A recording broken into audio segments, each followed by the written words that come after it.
Questa situazione ci preoccupa molto e la preoccupazione ricade soprattutto su alcuni settori, ad esempio l'edilizia. La preoccupazione del caro energia avviene anche su materie prime, materie importanti per l'edilizia, per la costruzione, che è uno dei settori trainanti, ma così anche in molti altri.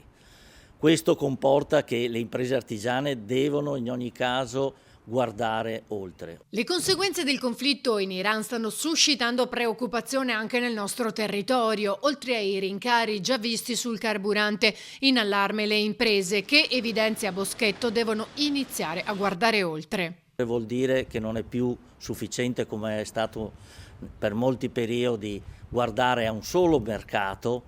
Abbiamo avuto trainante sempre la Germania, la Francia e quindi un territorio europeo.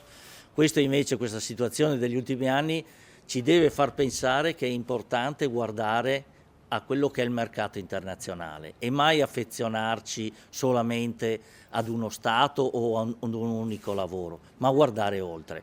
Ma se le imprese devono guardare oltre, il messaggio al governo è di far fronte al caro energia che rischia di mettere nuovamente in ginocchio famiglie e imprese. Il caro energia è un settore importantissimo e molto gravoso per le piccole e medie imprese, perché vanno ad incidere veramente sulla produzione, sui costi della produzione e soprattutto dove noi come piccole imprese abbiamo poca forza nel mercato, sono le figure che acquistano da noi che possono eventualmente avere maggiori risultati economici. Noi siamo quelli che purtroppo dobbiamo cedere a quello che è il mercato globale e a volte anche nazionale. Ecco, questa preoccupazione speriamo che venga portata al governo e che il governo possa aiutarci in un momento così particolare e difficile.